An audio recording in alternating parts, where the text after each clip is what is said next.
spurs was jingling, the door was ajar. His buckle was silver, his manner was bold. Well, I asked him to come on in out of the cold. His brain was boiling, his reason was spent. His borrowed nothing is lent. He asked me for mercy, I gave him a gun. Now yet again, these things just not to be done. He ran with us, 16 mile fence. You get right to work if you have.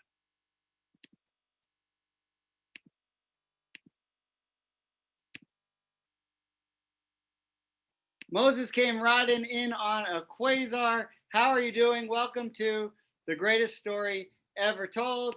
I'm Jeremy Barris. Welcome to the home studio, the home of the greatest story ever told. I'm really glad that you are here to join me. This is something I've always wanted to do, but I never did it. So now we're here. We're excited. I'm glad that you are here. So before we begin, a couple thank yous. I want to say happy birthday and a shout out to my man, Alan Heldman, who he's my Grateful Dead guru. He's my go-to guy when I'm trying to figure out what these lyrics are all about. Thanks to 4 Cups of Wine Levine. Thanks to Neil Lidauer. Thanks to Brian Chartok. Thanks to Stuart Ratson, the coolest Deadhead Temple president that there is. Big shout out to Reed and Will, who are listening in Asheville, just going crazy. They love this show in the Carolinas, and Reed and Will are up there in Asheville. Good to see you guys. Shout out to Rita Diaz, the biggest fan of Ripple in the URJ, in the Reformed Temple world. Rita loves Ripple. So here's what we want to do. We want to set you up. We're going to have 3 shows. First show's today. Second show, next Wednesday. Third show, the Wednesday after that. So today we're going to break down 2 songs. And what we're going to do is I'm going to give you some hints about what in the song, the 2 songs I'll tell you the songs in a minute. We're starting off easy tonight. These are not going to be esoteric songs. These are old favorites. Couple hints. They're both, well, I think they're both spiritual. One's super spiritual. One, you might have to work a little harder to find the spirituality, but we'll get there together. They're both Jerry Hunter songs. So that helps you. And they're both really awesome. They're both really awesome. So we're going to take a look at them, and I'm going to give you some hints as to where the biblical or the Jewish theme resides in the song. Once I give you the hints, I'm going to play a couple of versions of the song. Well, I'm going to play one version of each song. I got a couple great live versions. So we'll take a look at the song. And then after the song, we'll break it down. But the way we're going to break it down is I'm going to take a look at some of the lyrics and then compare some of the lyrics to actually the idea that they bring up. I'm going to take a look at those ideas through some 18th and 19th century rabbis and one 20th century rabbi, and we'll take a look and see what they do with it. But I think we're going to do a couple of things. 1, we're going to hear some great music.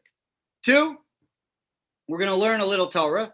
And well, I guess 3, hopefully we'll have a really good time. So if you want to sit back and have a drink, if you want to just have a glass of water like me, l'chaim, because we're about to get going. Now, next week on the show, shout out to my main man, Rabbi Matt Cohen, Galveston, Texas. If he could just win another hand, he could arm a town the size of Abilene. Rabbi Matt Cohen and his son will be here to perform live next week on the show, live from Galveston. And you're not going to believe it, but his 10-year-old son is a prodigy. He can play every Fish song, and his Dead repertoire is getting pretty ridiculous. So you got to check him out. Go to the Cohen Fan Jam Room, FANJAM room, the Cohen Fan Jam Room on Facebook, and you could see Aiden Cohen and his dad, Rabbi Matt Cohen, just jamming to some unbelievable songs. And they have an interesting take on the spirituality of the music as well. We're going to hear from them live next week. And they're going to play some music live next week as well. Finally, the third week, week 3, we'll open it up. We'll let everybody into the Zoom room, and we'll all chat together about some of the things that we've talked about. And you can bring your own ideas about songs that you'd like to hear. So today I've picked 2 songs that I'd like to get into. And if you have any requests, if there's any songs that are particularly spiritual for you, I said Fan Jam, F-A-N, but Rabbi Matt Cohen, Galveston, Texas, who could arm a town the size of Abilene. I don't know how far Galveston is from Abilene, but he's telling me it's the Fan Jam room. Now, it's tricky because they're a family. So you could see why I would think it was Fam, F-A-M. It's Fan. Like lady with a fan, Fan, F-A-N. Okay, you get that reference? All right, here we go. The first song we want to listen to, and really, there were a lot I could have gone with. For me personally, one of my most favorite Spiritual Dead songs to listen to is So Many Roads. If you listen to the 93 Ohio version that's on YouTube, the one that's at night with Jerry wearing that purple shirt, there's also a Peggy O, I think, from the same concert on YouTube. But I love So Many Roads. I think there's a lot going on there that we could talk about. Maybe we will at some point. We could have went with that. Of course, we could have gone with the greatest story ever told. I mean, it's a story about Tanakh. It's a story about Tanakh. Oh, I said fam again.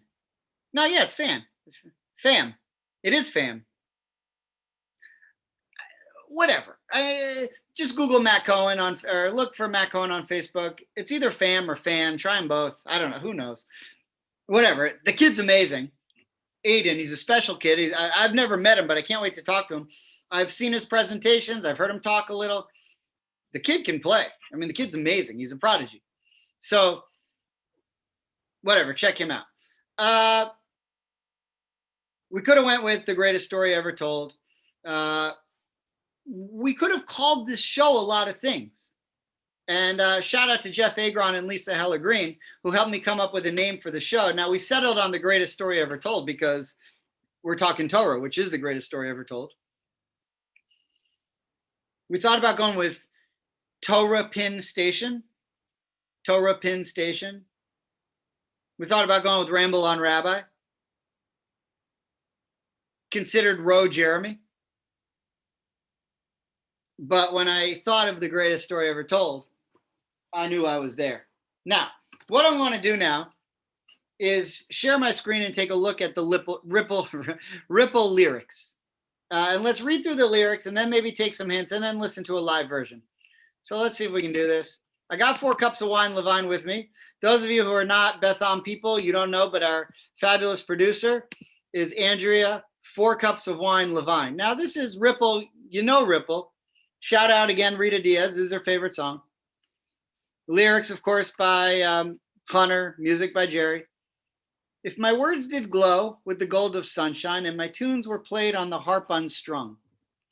Now, the obvious comparison here is to the 23rd Psalm. And the 23rd Psalm is the song that most of us know from funerals. It's on like the walls of every funeral home. And when I read the liturgy at a funeral, people read it along with me, like they're, these Hasidic Jews who they know every psalm. They don't know hardly any of Psalms, but they know this one. So we read it along together. The Lord is my shepherd, I shall not weep. But the Psalms, according to Jewish tradition, were written by King David. And King David was a musician. And so those in the know, meaning the biblical know, see this harp that's unstrung. King David wanted to wake up real early in the morning so that he could begin his prayers. The problem was he didn't have an alarm clock. But he wanted to make sure to wake up for the early wind. So the Talmud tells us that he hung his harp above his head, above his bed on the wall. And when the wind came and cause the harp to make music, he knew when to wake up. So his harp was playing even though nobody was playing it, like an unstrung harp. Would you hear my voice come through the music? Would you hold it near as it were your own? So already we're looking for themes of the 23rd Psalm. But I think more importantly, we're trying to figure out who was King David. What was King David all about? And what does he teach us, not just for the Jewish people, but for all people? So if you keep those things in mind, when you hear the song, you're going to be in good shape. It's a hand-me-down. The thoughts are broken. Perhaps they're better left unsung. I don't know. Don't really care. Let there be songs to fill the air. Now, I want to tell you that King David was most prolific in his music writing when he was younger. When he was younger. And if you think about his career, I'll explain what that means later, but it's something to consider. A ripple in still water where there's no pebble tossed nor wind to blow. Which reminds us of the 23rd Psalm, when we say things like, he leadeth me beside the still waters. Right? Ripple in still water from Ripple, from the 23rd Psalm written by King David. He leadeth me beside the still waters. And what does that do for King David? It restores his soul. Reach out your hand if your cup be empty. If your cup is full, may it be again. Right? So when you hear that, you think, thou anointed my head with oil, my cup runneth over. If your cup is full, may it be again. But from the words of King David, my cup runneth over. And because his cup runneth over, surely goodness and mercy follow him all the days of his life. Why does goodness and mercy follow him all the days of his life? He has God watching over him. It's as if God is the shepherd and David's one of the sheep. And here we have in Ripple, let it be known there is a fountain. And what kind of fountain? A regular fountain or a divine fountain that was not made by the hands of man? Now, the hands of man, we know this is from the Merle Travis song, I Am a Pilgrim, in which Merle Travis wrote, there is a home in that yonder city that was not made by hand, which is, I guess, where Hunter took the lyric. Now, here's where it gets cool. There is a road, no simple highway, between the dawn and the dark of life. And if you go, no one may follow. That path is for your steps alone.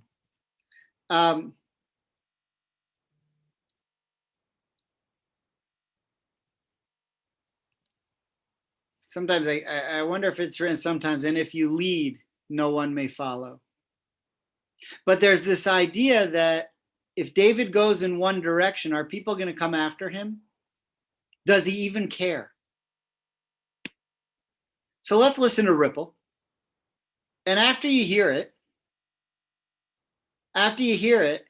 try to think of, well, as you hear it, try to think about some of the themes we just talked about. But then I'm going to explain it, and hopefully you'll have a really cool moment. That's what we're going for. But in honor of Rita Diaz, let's enjoy Ripple tonight. Version from 12/4/1988. Here we go.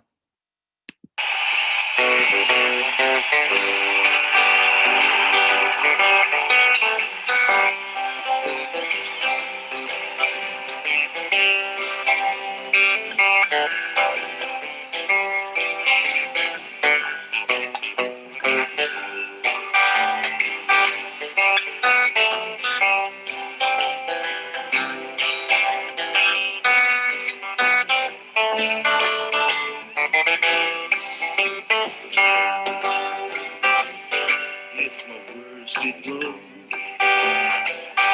with the gold of sunshine,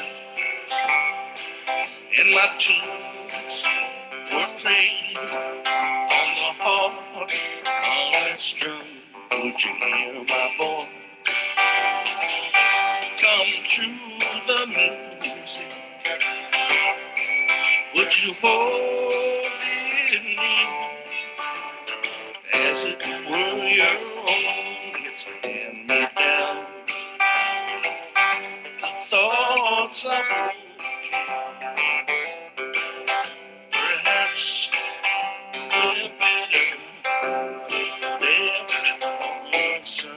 I don't know, don't really care. Let there be songs to fill the air. We're pulling still warm when there is no paddle tossed, no wind to blow. Shout your name. If your cup is empty, if your cup is full, may it be again, let it be. There is a fountain that was not made by the hands of man. There is a road, no simple highway between the dawn and the dark of night. And if you go, no one may follow. That path is full, your steps alone. Rippling, still flow. When there is no pebble tossed, no wind to blow, you choose to lead must follow. But if you fall alone. If you should stand, then who's to guide you? If I knew the way, I would take you home. Da, da, da, da.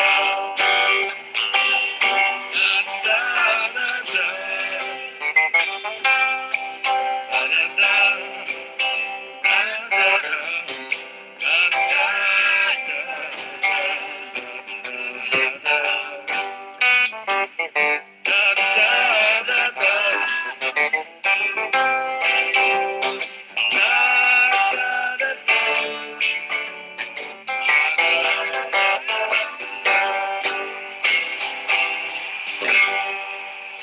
Thanks a lot, everybody.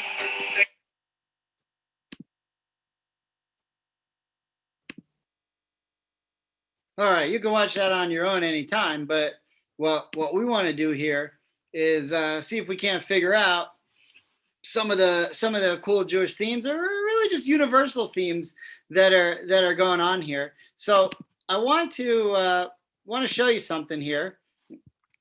Click out of that, and this is now some ideas that I found. Now, if you look at this, that's called Hebrew.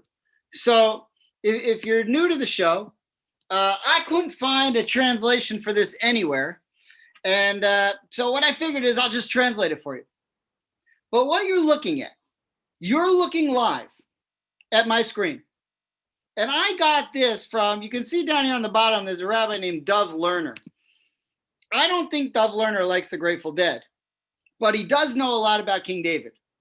And he found an amazing commentary from the 19th century on King David and on King David's role in the 23rd Psalm.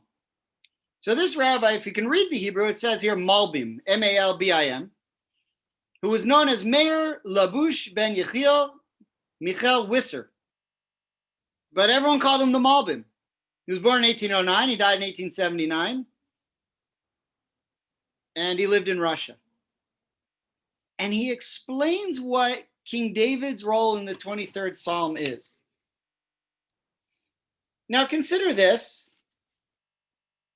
that Robert Hunter took the idea, you who choose to lead must follow,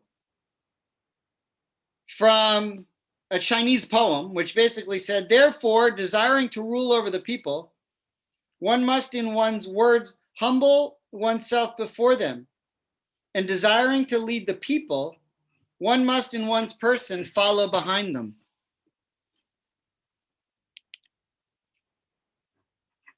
So Robert Hunter says,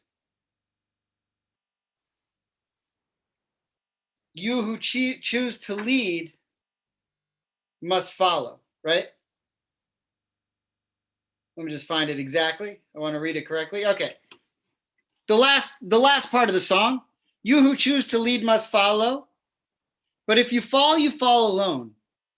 If you should stand, then who's to guide you? If I knew the way, I would take you home. Now, I would suggest one of all the different people watching, we could all give a different explanation of what Ripple's all about. But one thing that I see here is that Ripple is about leadership. In the beginning of the song, there's a sense of calmness. There's a sense that everything's okay, that everything's working out, that our cups are full, that there is no ripple in the water, that the harp's unstrung. But the idea of there's a road and it's not a simple highway between the dark and the dawn of night. If you go, no one may follow. Why would you go anywhere? Things are fine. But you have this urge to go. If you fall alone. You who choose to lead must follow, which means you've got to follow your own mindset and you got to go in your own direction. And no one may follow, but they might, because you have an urge to lead. And to stay home and be happy is fine. That's the easy thing. But to get out on your own and try to be a leader, try to inspire other people to do something great, that's harder. And you may fail. To me, that has a lot to do with Ripple. I mean, to me, that's what's going on in Ripple. Ripple's about considering the opportunities for leadership, not to be a great leader, not for the purpose of being a great leader, but for the purpose of inspiring and changing the world. So now that we've framed it that way, let's go to the Malbim and see what he has to say about King David. So I'm just going to read it and translate it. You don't need to read the Hebrew, but shout out to Dove Lerner for finding this. Thank you, Dove. But he'd probably be amazed that some rabbi somewhere was comparing this to a Grateful Dead song, if he knows who the Grateful Dead are. But whatever, here we go. B'mizmor chazeh charatet korotav. In this song, in this song, a psalm is a song. David was a songwriter. In this song, charatet korotav, we trace the life, me'et yoto ratzon, from the time that David was a shepherd of sheep, roet son, b'midbar, in the wilderness, ad she'ala le'mlucha, until the point that he became the king, or he rose to kingship. So what we're doing now, what it's saying is, what the Malbim is saying, back in the 19th century, was that the 23rd Psalm traces David's life from the point where he was fine, everything was wonderful, and he was young and he was happy, to later in his life when he became the king, and things weren't so easy. Tchila yashkif al reshit yemei chayav. In the beginning, Psalm 23 looks at the beginning of the days of his life. Eit hitboded im son b'midbar. A time where he was all alone to contemplate God and to be spiritual while he was with his sheep in the wilderness. And being a shepherd in the Bible is considered a very spiritual job, because it's an easy job. You know, you have sheep and you say to the sheep, okay, you sheep, now you're over here, let's go over there. And you bring your sheep and you take them over there, and then you have time to study and think about God. And then after a while, you say, okay, sheep, now let's go over there. And you take them and you go over there and you have more time to think, as opposed to farmers who constantly had to work and were always working the soil. So shepherds had time to think. Moses was a shepherd. Joseph was a shepherd. Other religions have leaders who were shepherds. So when he was a shepherd, he was very happy. He enjoyed being spiritual. And that's how Psalm 23 starts out. That's how Ripple starts out. Everything's good in the beginning. Everything's chill. Everything's relaxed. V'yidmeh al atzmo, and he considered himself ketson ro'eh al desha. He considered himself like a sheep who was basically being shepherded by God. Vet Hashem karo'eh. Hashem's the shepherd, a mashkiach alav, that's watching over him, b'en chemla. And everything's good. He's watching over him kindly. Hashanim ha'ele hem hayu etzlo mivchar yimei chayav. These were the best days of his life. He loved being a shepherd. Just like in the beginning, Ripple, everything's fine. Ba'od hitboded im kono. He was constantly alone in contemplation with his creator. Now look at this. Ba'od yizamer lefanav al Hegyon b'kinor na'im zmirot Yisrael. He wrote his best songs in those days. He was most into the music, most relaxed, most at peace in those days. When was that? Ba'od lo natal alav keter hamlucha lahafrido min advekutim Hashem. When was he writing beautiful songs and when was he comfortable and spiritual? Before he took upon himself the crown and became separated from God. Sheken matzanu shegam acharei malcho karal atzmo tamid b'shem oni v'dal. Because we see that after he became king, that's when he started calling himself poor and disheartened. When did he consider himself in poverty? When he took on the riches of the kingdom. Because the time before that was when he was most happy. That's the Malbim. So what I've tried to do is show you how the Malbim explains the 23rd Psalm in the life of David, but what I see Robert Hunter doing is saying, yeah, that's what I see in the 23rd Psalm too. That in the beginning, everything's good, but then David grew up and he faced challenges in life. And he had to go out and face Goliath. And he didn't want to do that. But he knew that if he didn't do it, nobody would. He knew that if he didn't take the mantle of leadership for the Jewish people and lead them in the right direction after King Saul failed, that the Jewish people were doomed. That there was nobody to lead them, and that this whole experiment of the Jewish people living together under Jewish sovereignty in the land of Israel was not going to work. If he didn't found Jerusalem, nobody was going to found Jerusalem. So he did it. But once he took on that mantle of leadership, that's when the struggle started. That's when it became difficult.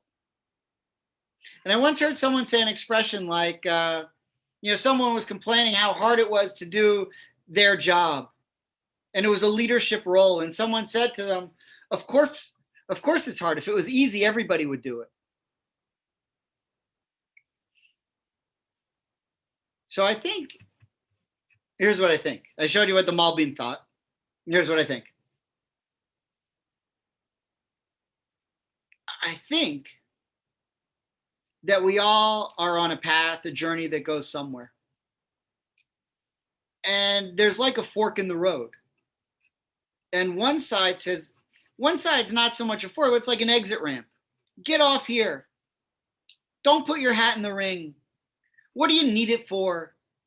Take it easy, enjoy life. Then there's the other way.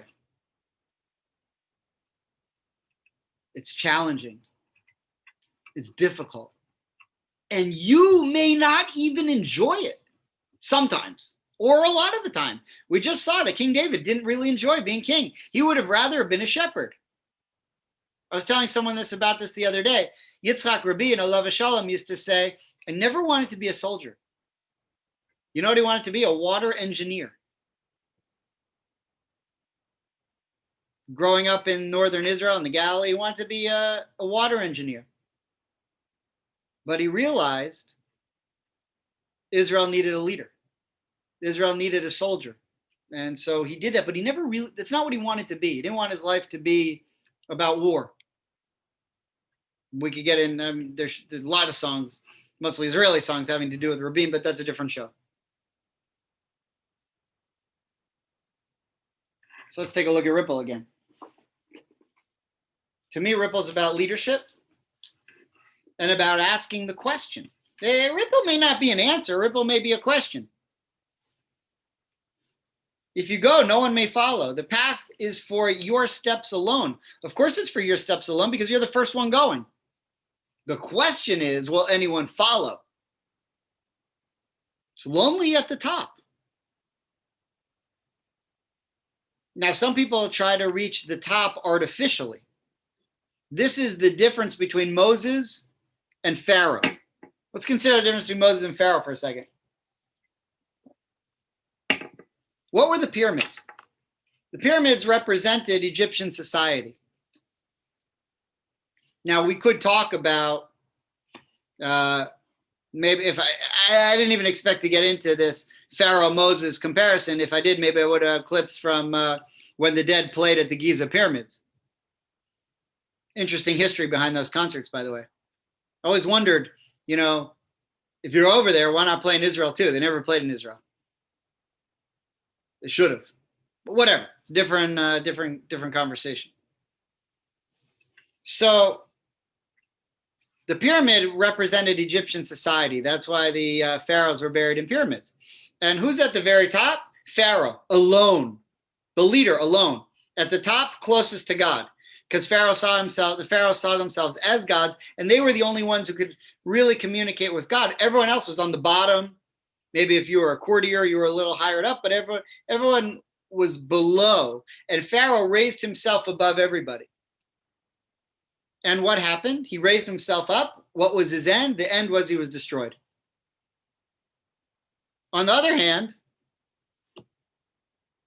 God brings Moses up a mountain and says, I want you to be the leader. Moses says, not for me. I don't want to be the leader.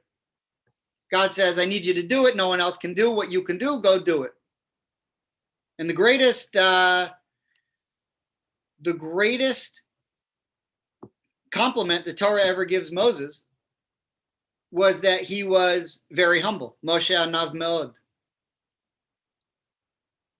So Moses didn't want to go up the mountain, but he ended up on top of the mountain getting the 10 Commandments, whereas Pharaoh put himself on top of the mountain and he ended up down below. And the common theme of the Talmud is those who raise themselves up, God lowers, and those who lower themselves, God raises up. And that's what we see with Moses and Pharaoh. And to some extent, I think what Hunter's talking about here is that if you're going to lead, you've got to do it in a humble way. That there's a sense of humility to being a leader. And if you go for self-aggrandizement, you're not going to make it. But if you go and you set out your own course, then others may follow. With the help of the Malbim from the 19th century, that's a little take on Ripple. In the last 25 minutes, I got one more song for you. So let's take a look at the lyrics from our friends at dead.net. Not that I know anyone there or anywhere in this world. But let's take a look at Franklin's Tower tonight. Here's Franklin's Tower. Lyrics by Hunter, music by Garcia and Kreutzmann. Now, this one's not nearly as obvious.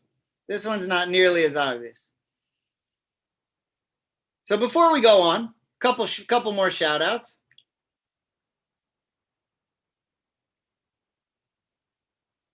To all the boys in Asheville watching at the brewery, to Reed and Will and Rebecca and Kenner Nelson and everyone else who's out there. Yasher Koch, thank you for watching in the brewery. To my Deadhead Rabbi friends, the Instagrabby, Rabbi Jonathan Seiger, Rabbi David Levinsky in Park City, Sarah Allenkoff, my friend from Wilkes-Barre in Park City, Mike Searman from Wilkes-Barre. Not sure if Amy Chernosky, Jessica Jones, any of my old high school friends are watching, but Keith Ben Benisti in Fort Myers. Way to get it done, guys. Nice work. Kenner Nelson's in the house. All right. We figured out Ripple. Let's take a look at Franklin's Tower. Now, there's two words here that when I hear them, I'm thinking Torah. Not so much thinking Torah, I'm thinking Judaism. I'm thinking the theme of the Jewish people. So here we go. This, for a long time, was not one of my favorite songs, but now it is. I once asked a friend, what's your favorite Dead song? And they said, what do you mean? How can you have a favorite Dead song? You mean my favorite Dead song today? Because like each day I have a new one. So I guess that's right. But I'm into this one these days. In another time's forgotten space, your eyes looked from your mother's face. Wildflower seed on the sand and stone. Now here it comes, here it comes. May the four winds blow you safely home. Now in Judaism, we have an expression called kibbutz galuyot, the gathering of the exiles from the four corners of the earth that will one day be regathered back home. And in many ways, there will be a blast of noise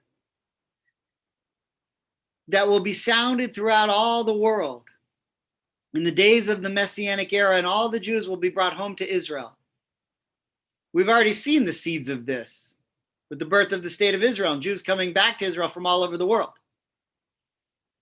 But ever since the temple was destroyed for the first time in 586 BCE, that's BC for Christians watching, and then, of course, in 70 CE, that's AD for Christians, CE for Jews. But for the last 2,000 years, all we Jews have been thinking about is exile and diaspora and returning home. So when I hear, may the four winds blow you safely home, and then I also understand from this song, what's in Franklin's Tower? A bell? If there's a bell, if there's something that makes noise, well, then that reminds me of the Messianic era. So let's just take a little bit, let's take a little bit more of this, and then let's hear it and then come back to it. But let's skip right here. If you're wondering where God is in this song, it's right here where it says God. Let me just say that again because it was profound. If you are wondering where God is in this song, it's right here where it says God. God save the child who rings the bell, rings that bell. Well, our parents and our grandparents and our great-grandparents, they never lived to see the kibbutz galuyot, the return of the exiles from the four corners of the earth to the land of Israel. But our hope has always been that the next generation will. In many ways, that's what's going on here. Let's hear the song now that you've heard that, and then see if we can come back and, with the help of some early 20th century poetry, see if we can't figure out what's really going on here. This version of Franklin's is from 3/24/90. So I know what some of you are thinking. Didn't Jerry have like a stuffy nose on 3/23? And I don't know, who cares? This is a great version.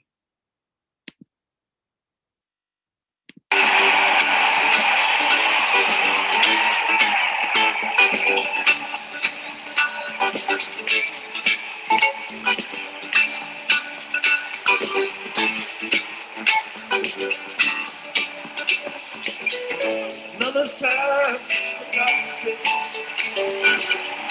Your eyes looked in your mother's face. My flower seed in the sand. And the car we throw through hole.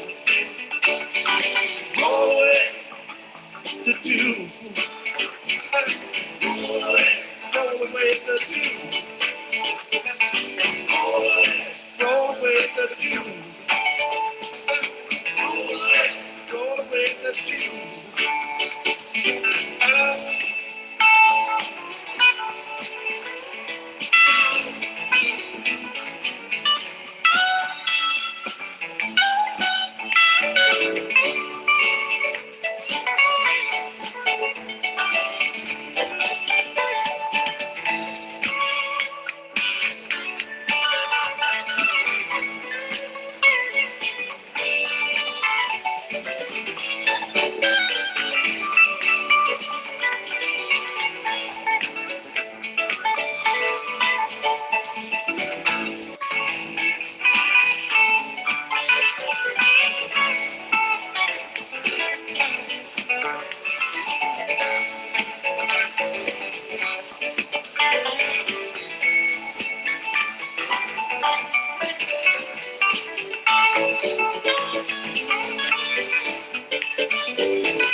Tell you where the folk Franklin's town, their hands are big. And they can ring, turn like day. Ring like fire if you lose your way. Roll away the dew. Roll away the dew. Roll away the dew. Roll away the dew.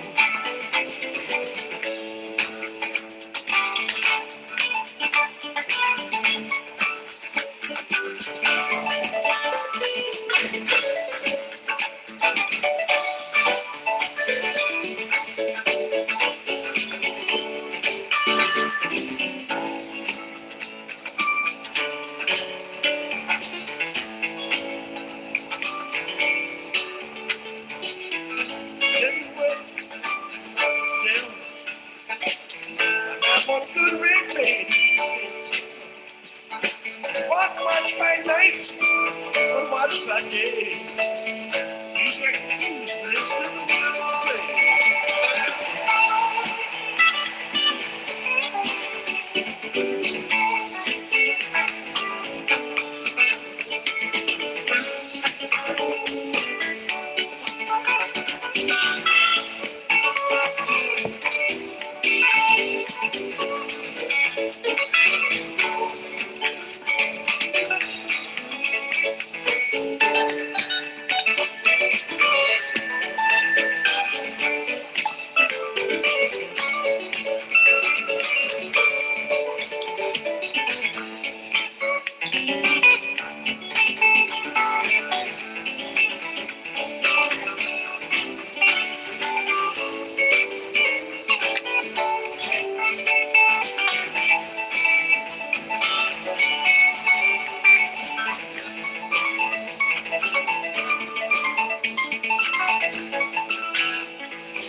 Some come to let the past away.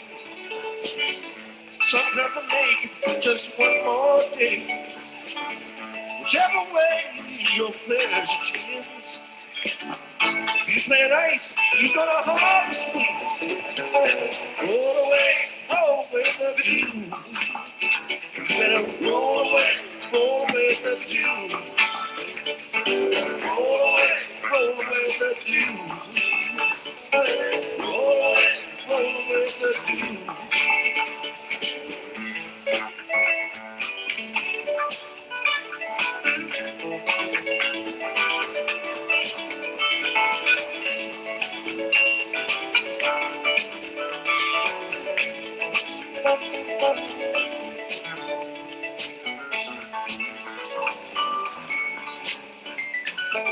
Till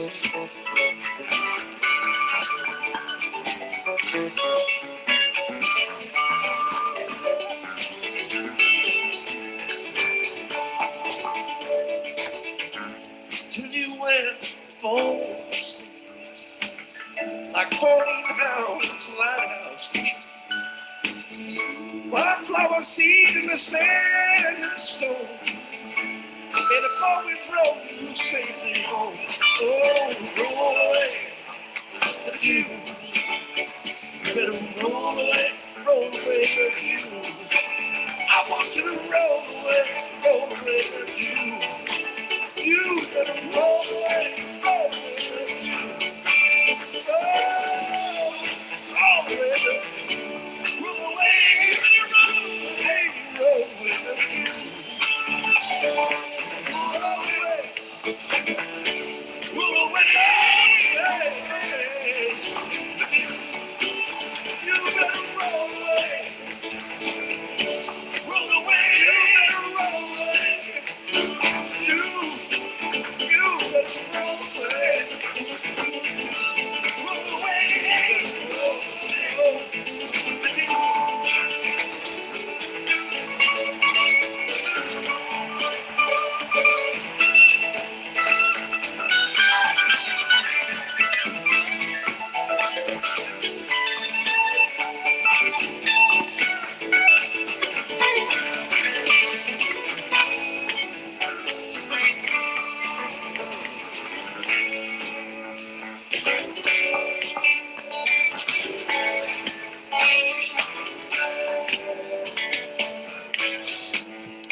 Been listening to that song all week. Can't get enough of it. That's what I do. I have one or two songs any given week. That's what I'm listening to. And I'd never really had a week where Franklin's Tower was my thing, but I've just gotten really into it lately, mostly because I started to consider the meaning of some of these words. Now, where else is Torah or Tanakh? When I say Tanakh, I mean the entirety of the Hebrew Bible, what Christians would call the Old Testament. I know some of my non-Jewish friends are listening, so I'm glad you're here too. So Tanakh means either the Hebrew Bible or what Christians call the Old Testament. And if you consider this verse, whichever way your pleasure tends, if you plant ice, you're going to harvest wind. So where does that come from? Again, this is a song that's written by Hunter. And just read that lyric again. Whichever way your pleasure tends, if you plant ice, you're going to harvest wind. Well, listen to this. For they have sown the wind and they shall reap the whirlwind. That's from Hosea chapter 8, verse 7. Hosea was an 8th century prophet in northern Israel, one of the 12 minor prophets of the Bible. And so Hosea chapter 8, verse 7 says, for they have sown the wind and they shall reap the whirlwind. And Rashi, who's the main commentator on the Bible, explains in his commentary there that essentially what that means is if you try to sow the wind, you're going to end up, what this really means, you're going to end up serving foreigners. If you're living with no purpose, if you're chasing wind instead of true substance, you're going to be thrown out of your land. And it's going to take quite a wind to bring you back. So there is this allusion there in the song. And again, I mean, if you're not a very keen Grateful Dead fan, you probably heard Franklin's Tower thousands of times. It would never cross your mind that Robert Hunter took a relatively esoteric line from the Bible to put into Franklin's Tower. Well, I want to share with you now, to kind of make a point here, some commentary, some poetry actually, from from a rabbi who lived in the 19th and 20th centuries. He was born in 1865 and died in 1935. His name was Rabbi Avram Yitzchak HaKohen Kook, Rav Kook. Rav Kook was the first chief rabbi of British Mandatory Palestine, which essentially means he was the first chief rabbi of Israel. He was also the rabbi who my great-grandfather studied with many years ago and got his smicha, got his ordination from Rav Kook. And I actually have a picture of Rav Kook in my office and his ordination smicha signed by Rav Kook, which is like a pretty cool thing. He's a very famous rabbi, somewhat controversial in his Zionist ideas, because there were many in the ultra-Orthodox world who were not interested in Zionism and didn't understand what he was saying. But pretty similar to the rabbis of Spain, of the golden age of Spain, Rabbi Yehuda Halevi and so forth, he took to poetry. And, I'm not a big poetry guy, but when you're talking about lyrics, you got to consider poetry. So here's some poetry that was written by Rav Kook. And I want to thank Rabbi Mordechai Torgziner, who found these poems. And I got these from the notes of Rabbi Torgziner, who's a rabbi in Toronto. So I'm appreciative of that and of him. He's an amazing teacher.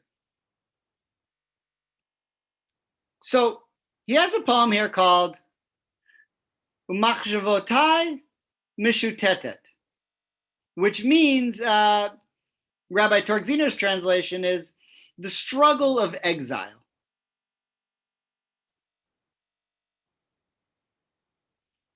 So here's what he writes. And my thought roams. Now, first of all, before I tell you what he writes, what's going on in the lifetime of Rav Kook, who's living now in Palestine? Essentially what's going on is we're probably somewhere between World War I and World War II when this is being written. World War I was terrible for the Jews, not obviously as bad as World War II, but it was still very, very painful for the Jewish community of Europe, who were displaced all over the place. And the idea of Zionism was starting to catch on. Herzl was making the rounds. And there was, for the first time in 2,000 years, Jews who were saying, an entire movement of Jews are saying, we need to go back to Israel. We need to go home. The exile is killing us, which is kind of what I hear in Franklin's Tower. So Rav Kook titles his poem here, The Struggle of Exile, right? The struggle to bring the Jewish people home. And my thought roams to the ends of the earth, to the place where are resting brothers who have been pushed away. We've been kicked out of our land, right? What's Rav Kook thinking? May the four winds bring you home. Who are blackened from sorrow, without consolation, who battle for onions and morsels of bread. The exile has been a disaster for the Jewish people. We've struggled in one country after the other. But once in a while, you get shown the light in the strangest of places, if you look at it right. Look what Rav Kook says. And the light of days when it rises, for the nation from Zion, it is not revealed. For the nation from Zion, it is not revealed. But, watch this. Brothers who've been pushed away, these I seek to tell them.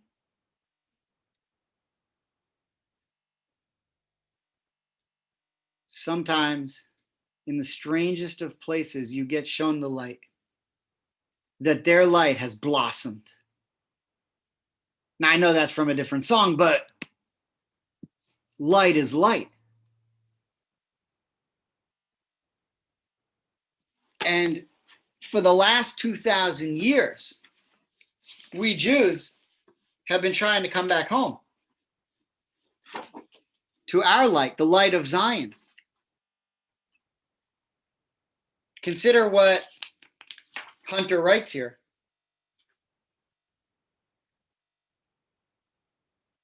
In another time, in another place, right? Let me just look this up here. Here we are.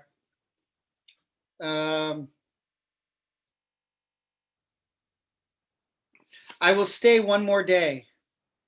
Hold on, that's the wrong song. All right, here we go. Sorry, got the wrong page. I'll tell you where the four winds dwell. In Franklin's tower, there hangs a bell. It can ring, turn night to day. It can ring like fire when you lose your way. Rav Kook was living in a revolutionary period, a time when the bell was beginning to toll. Franklin's tower has a bell, and it was starting to ring as the four winds blow us home. But in Judaism, where do we hear the cry? Where's the bell? What's the noise? So Rabbi Torkziner put together a couple of different things here, and let me just show you his last one.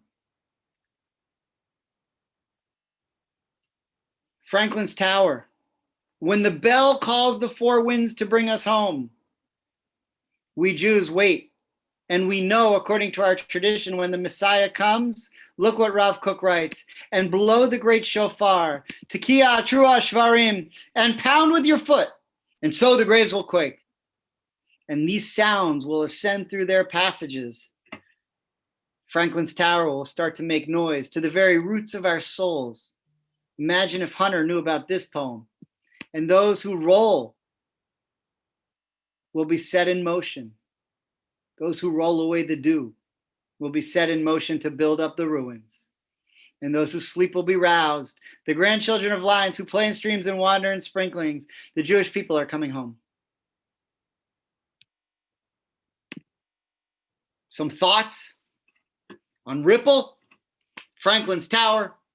I got a lot of thoughts on some other songs too. I'm going to bring them next time, 1 week from today, right back here, 7 p.m. We'll have some new songs. We'll also have Rabbi Matt Cohen, his son Aiden. They're in Galveston, but they could arm a town the size of Abilene. I hope that you enjoyed this. I really am so thankful for all of you who joined me tonight. This has been a real blast, and I really hope to see you again next Wednesday. We'll take a look at a couple of new songs. We'll go deep and figure out what the Torah and what Jewish thought is really talking about, and how the words of the Grateful Dead, if we listen to them right, can inspire us in all of the right ways. So have a great night. See you next week. Take care, everybody. Moses come riding up on a quasar. His spurs was jingling, the door was ajar. His buckle was silver, his manner was bold. When I asked him to come on in out of the cold, his brain was boiling, his reason was spent. His borrowed nothing is land. And he asked me for mercy. I gave him a gun.